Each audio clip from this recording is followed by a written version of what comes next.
kepada para peserta, para hadirin yang berkenan ingin bertanya, kami persilahkan. Boleh secara langsung on cam maupun melalui chat, kolom chat. Ya silakan, ini ada si Sultan mau bertanya. Sebelum teman-teman bertanya, saya mau sedikit itu tadi yang Mbak Rahma sampaikan. Saya setuju banget tuh Mbak Rahma. Ini kan rata-rata yang hadir di sini ustazah dan ustadz yang aktif di majelis taklim ya. Jadi kalau nanti ceramah atau mengisi khutbah itu sangat penting tadi tuh. Betul kata Mbak Rahma, jangan hanya mengajarkan sholat, zakat, sodako, puasa. Tapi tadi eh, bukan hanya kesalehan individual, kesalehan sosial, tapi juga kesalehan environmental. Nah, di waktu saya sampaikan ini, saya tinggal di Karawang sebenarnya Mbak Rahma dan teman-teman karena suami saya orang Karawang. Itu ibu mertua saya pernah bilang gini Mbak Rahma, bayangkan dari saya SD sampai saya sekarang waktu itu ibu mertua saya cerita itu mungkin umur 65 tahun. Bayangkan berapa puluh tahun kami cuma belajar tentang sholat, zakat, sodakoh, toharoh.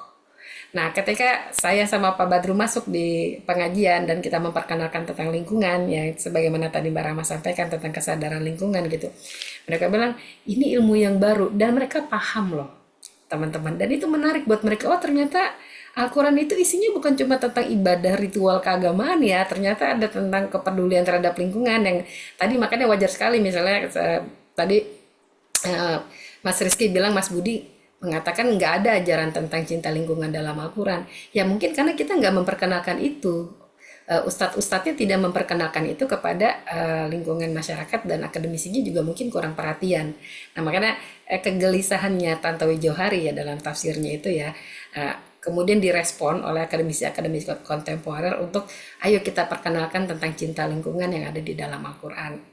Dan saya setuju banget tuh, makanya sekarang saya juga terlibat di apa namanya Sudit Kepustakaan dalam membuat naskah-naskah khutbah. Teman-teman bisa lihat di Elipski ya, itu bisa di-download teman-teman naskah khutbah sesuai dengan apa yang sedang up to date ya yang terjadi. Misalnya kemarin lagi ramai tentang ke banjir ya, bagaimana penanggulangan banjir dalam perspektif Al-Quran dan hadis, bagaimana para umat terdahulu apa namanya interaksinya dengan lingkungan supaya tetap asri dan seterusnya, dan bagaimana tadi solusinya menurut Mbak Rahma dalam aplikasinya pada masa kontemporer itu kami bahas di dalam khutbah-khutbah di Elipski yang bisa di download sama teman-teman semua.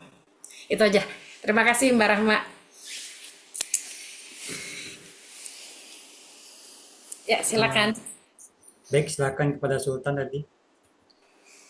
Iya, terima kasih Bang Farhan. Sebelumnya saya mau bilang terima kasih banyak atas materinya yang disampaikan sama Bu Nur Arfia dan Kak Rahma yang sangat bagus. Saya setuju banget tadi yang ketika Kak Rahma bilang kita harus punya kesolehan sosial, kesolehan lingkungan atau apa ya?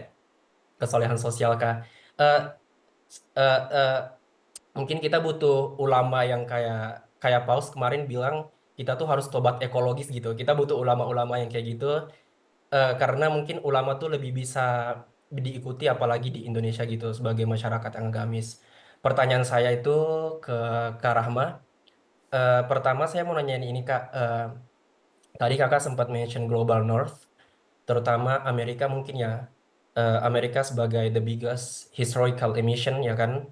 Dia kan kalau di tadi Kakak juga sempat bahas COP. Jadi kalau di Global South dan Global North itu kayak tawar-menawar gitu ya.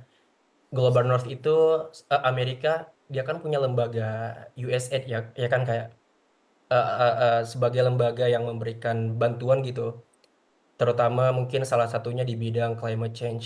Nah, aku ingin nanyain Kak, bagaimana sih dampaknya, dampak progresnya untuk Indonesia gitu loh, untuk nge-tackle si climate change ini, sedangkan si donor terbesarnya itu dari Amerika itu karena efisiensinya Trump itu jadi diputusin gitu Kak.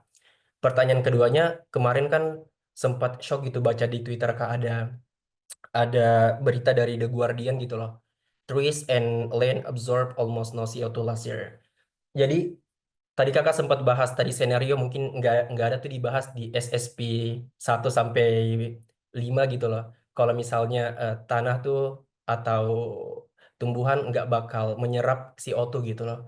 sebenarnya apa sih Kak yang terjadi dan eh, bagaimana sih bagaimana masalah ini bisa ditackle gitu loh ketika ketika dua yang paling bisa membantu kita untuk mengurangi emisi ocean dan trees atau land itu udah nggak bisa lagi gitu loh untuk menyerap itu sih Kak pertanyaannya. Terima kasih banyak. Baik, terima kasih kepada Sultan sebagai penanya pertama. Nah, mungkin bisa dijawab langsung kayaknya, baik dari Prof. Nur atau Mbak Rahma, siapa yang mau duluan? Oke, terima kasih pertanyaannya. Ini pertanyaannya bagus ya. Dan kayaknya agak sulit saya jawabannya. Tapi nggak apa-apa, saya coba aja. Tadi yang pertama soal apa namanya dampak efisiensi kebijakan efisiensi Trump ya terhadap penanggulangan krisis iklim di Indonesia. Em, ini kita melihatnya bisa dari dua sisi sebenarnya. Yang pertama mungkin dari faktor eksternal dulu gitu ya. Yang paling bukan merugikan, yang paling membuat shock adalah ketika Trump menarik gitu ya, menarik Amerika dari kesepakatan Paris gitu. Nah, padahal dia adalah biggest emitter gitu. Negaranya tuh apa namanya pembuat emisi terbesar gitu di dunia gitu. Ini shock untuk semua negara, terutama sebenarnya bagi negara-negara berkembang seperti Indonesia gitu. Makanya ada beberapa pernyataan pejabat kita yang bilang apa Indonesia keluar juga ya gitu kan.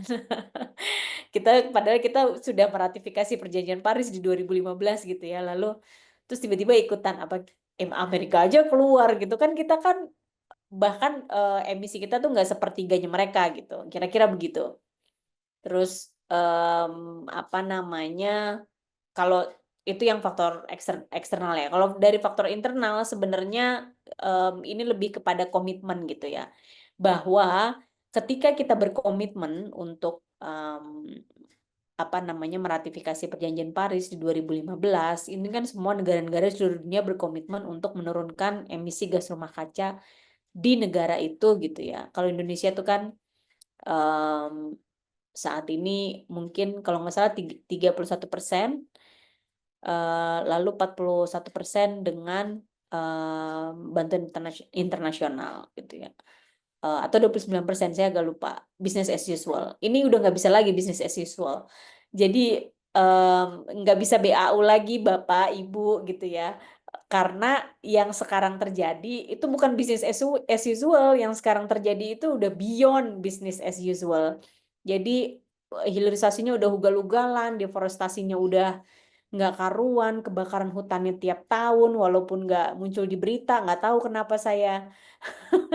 Padahal kebakaran hutan itu masih terjadi tiap tahun gitu ya. Terus apa mangrove-nya menyusut, ekosistem lautnya habis dicemari karena tambang, karena hilirisasi nikel dan lain-lain gitu. Jadi ini bisnisnya udah nggak biasa gitu. Jadi harusnya tidak ditangani secara biasa gitu, harus luar biasa gitu.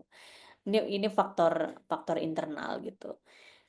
Kebijakan-kebijakan antara kebijakan yang dikeluarkan oleh pemerintah itu tidak sejalan dengan komitmen yang kita gaungkan di level global gitu, di internasional gitu. Jadi ini ada semacam ketidaksinkronan gitu ya antara di forum internasional ngomongnya apa, tapi kebijakan yang dikeluarkan di country di level nasional itu apa. Ini saling bertolak belakang gitu. Udah gitu ulamanya dikasih izin tambang, iya tambah lagi. Jadi ini tuh semacam apa ya? Semacam tong kosong nyaring bunyinya gitu, atau jauh panggang dari api gitu. Jadi ngomongnya kemana, eh, apa aksinya kemana gitu. Ini udah bukan bisnis as usual lagi gitu. Jadi ya benar-benar memang harus ada perubahan kebijakan yang breakthrough gitu ya, yang benar-benar terobosan baru, terobosan baik, yang nggak palsu-palsu tapi memang real gitu. Lalu gimana gitu? Sebenarnya kalau perubahan struktural tuh kan mungkin lama ya. Karena kan kita mengharapkan perubahan kebijakan tuh kan lama. Secara proses dia memang lama. Itu baru secara proses. Maksudnya dia harus dibahas dulu di parlemen gitu ya, di DPR, lalu kemudian nanti kalau sudah disahkan dia harus ditandatangani oleh presiden dan lain-lain gitu. Secara proses dia lama. Kemudian yang kedua, tidak hanya secara proses, tapi secara kesadaran mungkin juga lama bikin pejabat kita sadar gitu ya bahwa ini tuh harus segera ditangani gitu. Apa namanya? Ini mungkin akan menjawab ke pertanyaan kedua. Di komunitas-komunitas masyarakat sipil gitu ya, itu banyak sekali mengeluarkan rekomendasi-rekomendasi bagaimana seharusnya Indonesia ini bisa apa namanya menjadi climate leader atau climate champion gitu ya. Kita masih punya hutan tersisa banyak di Papua. Ya udah, masa iya semuanya mau dijadiin sawit? Masa iya semuanya mau dijadiin food estate? Udah nggak usah diapa-apain. Itu masyarakat adat yang tinggal di situ udah ngerti bagaimana caranya ngelola hutan yang nggak ngerusak, yang apa namanya sesuai dengan leluhur mereka. Mereka juga dapat apa namanya hak untuk pengakuan wilayah adatnya dan lain-lain gitu. Apa sih yang harus dilakukan? Ya, tapi kan kita kan harus tetap perlu apa devisa pendapatan negara gitu selain dari pajak gitu. Kita kan apa eksportir sawit terbesar di seluruh dunia gitu. Betul, peningkatan produktivitasnya yang ditingkatkan gitu. Jadi kita masyarakat sipil ini udah banyak banget kasih rekomendasi. Lalu apa namanya energi itu dari sektor kehutanan gitu ya. Ini dari sektor energi gitu. Indonesia ini negara tropis. Kita punya apa 365 hari sepanjang tahun tuh kita dapat cahaya matahari. Bahkan di musim hujan pun kita masih punya cahaya matahari gitu ya. Ini kalau nggak dimanfaatkan sungguh disayangkan gitu. Dan ini adalah energi yang gratis tis dari Allah Subhanahu wa taala gitu ya. Meskipun teknologinya memang masih mahal. Kemudian akhirnya orang membandingkan, ya abis kalau pasang solar panel kan memang mahal gitu ya, investasinya kita harus keluar uang di awal tuh memang mahal.